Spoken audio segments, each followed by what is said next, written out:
Thank you very much.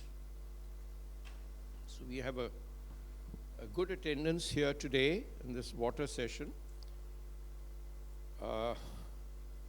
And our subject is Smart Water Ecosystem, Technology Intervention. I'm supported by a very strong group. I will have to attend to an online jury meeting of which I am the chair. I'll be taking leave of you in a little over half an hour. But the session today, that is Smart Water Ecosystem Technology Intervention, is Innovations, World Water Technological Challenges, Smart Water Ecosystems, Role of International Water Companies, Digital Transformation in the Water Sector, and Future Directions for the water industry. Now, I would say a few introductory remarks and leave the rest to my very eminent group here. But it hardly needs to be emphasized that water is, as you know, the most essential commodity in our, I think, digestive system, if I might call it.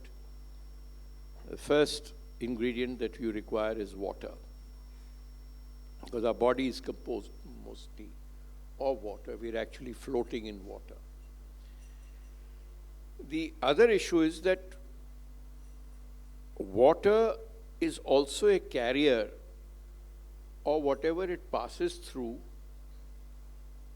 or whatever is dropped into it on its way to reach us. Water is also contaminated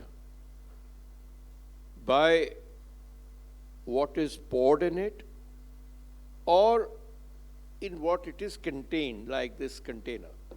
This is a glass bottle. This cannot shed any particles, hopefully. But if there are low quality plastics, they will leave a lot of plastics in it. Our ancestors, at least mine, used to use copper vessels, even silver vessels to drink, because that put the ions of that material into whatever you were ingesting. And these were all mostly noble metals. Water is wasted tremendously because it is not always metered or measured and sold as a fungible commodity. And this, one of my senior colleagues gave a slogan once to me. He said, "What is not measured is not done." Was this in the context of doing projects and progress of projects? Similarly, for a commodity, what is not measured, its value is not understood and it is liable to be wasted.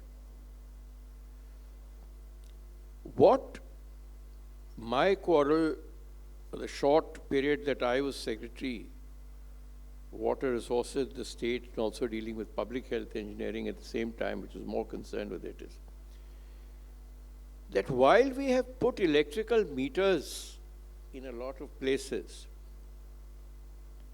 we have not put water meters on virtually every device from where water flows, inside our house also. Because we don't get to read the meter that is lying buried somewhere outside our house.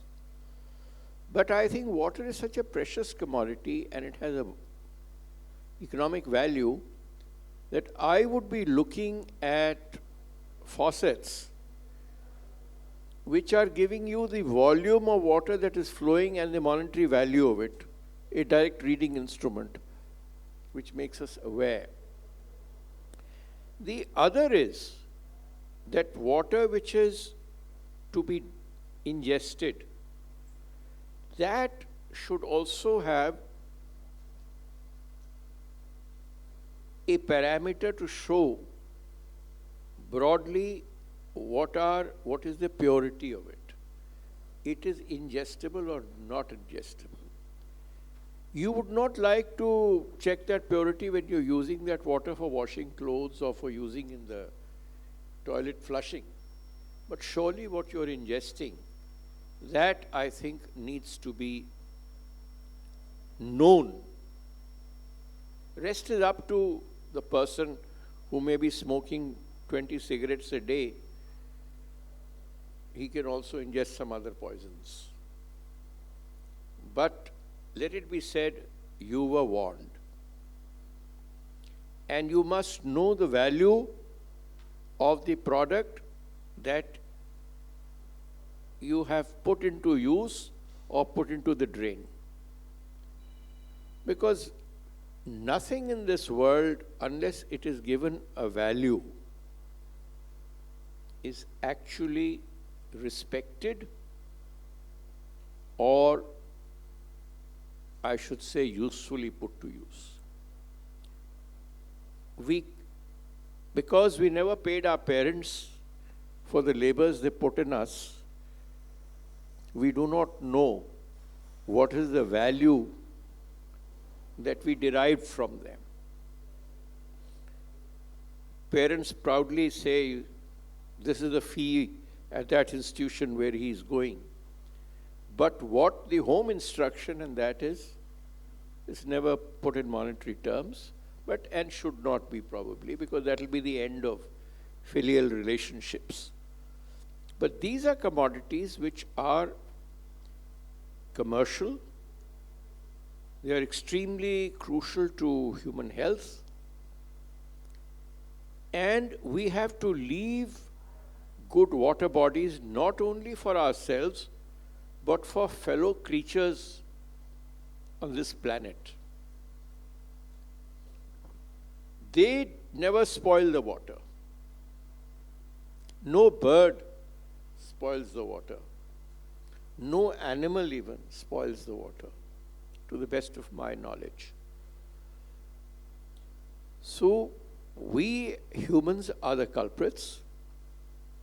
First stage is we must realize that we are doing a wrong. Number two, we find a solution to rectify that wrong. And number three, ascribe a monetary value to that commodity so that we use it more economically and don't waste it. This is all that I had to say on the subject. By the clock, I think we have time till 1600 hours. It is 1 hour and 10 minutes to go, so we have 70 minutes.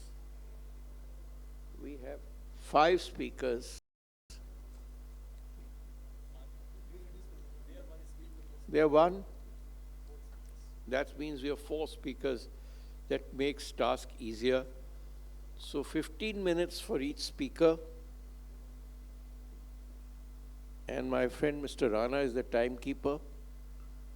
And we agree that if anybody exceeds it, he is welcome to do so. But he shall deposit a 100 rupee note here for every minute he exceeds. So if they are the rules of the game, carry on. Go ahead, Rana sir.